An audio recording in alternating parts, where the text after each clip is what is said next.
and today we're going to talk about some old-fashioned perennials that you may have forgotten about, that used to be in your grandmother's garden, and you may have taken them out of your garden over the years and have just forgotten about them.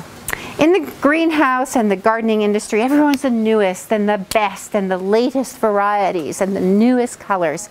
And sometimes the old-fashioned plants are really truly the mainstay of the garden. And we've gathered up a few selections here that I think that would make any gardener happy.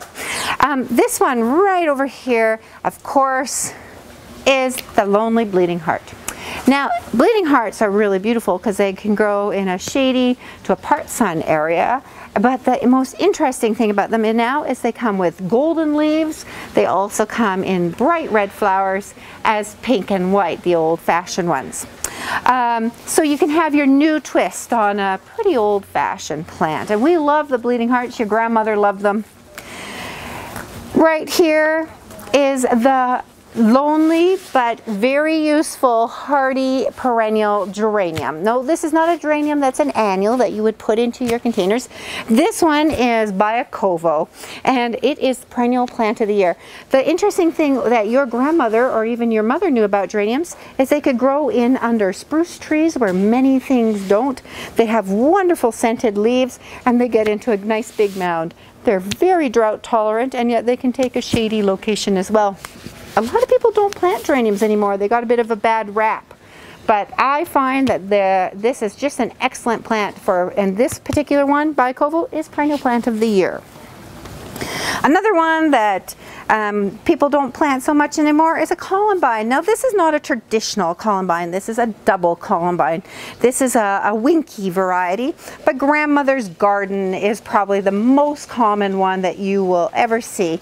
Isn't it beautiful? It's a full double flower, petals on petals on petals. It doesn't have any spurs, but it is a very different look in the garden. It's a very old-fashioned, delicate look. We love the columbines, and columbine comes in just a whole lot of colors, shapes, and styles, and we use columbine in the shady garden a lot. Your grandmother and your mother and your aunts all put these in the pot in the garden.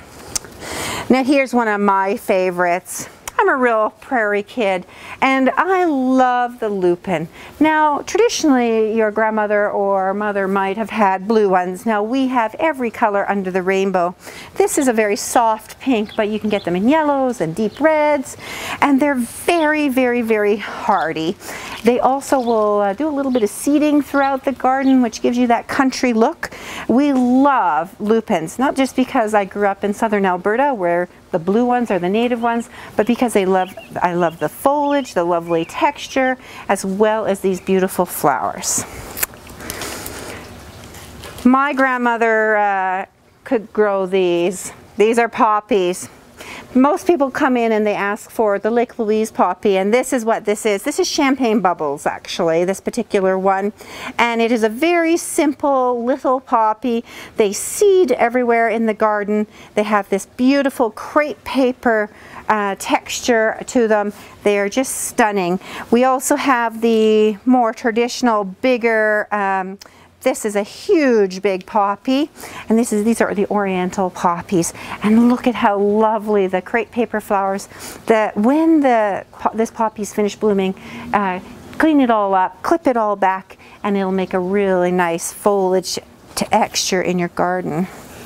My grandmother grew these everywhere, even in the lawn. Of course, we have the lonely little delphinium. People say to me they don't like to have delphiniums in the garden anymore, but there's nothing that'll give you the most beautiful colors. Here's two beautiful colors right here, and we do sell some of the shorter ones. The people don't like planting them because they get too tall and the winds come along and they fall over. But if you want hummingbirds, these are what's going to give your hummingbirds the most nutrition in the garden. They just love delphiniums. Choose a shorter one. We have the fountain series, which is only about 3 feet tall. And you can see just in this little collection of plants that I've shown you that we are trying to keeping the old varieties alive. And you just go to your garden center and ask for some of these things and let your imagination wander.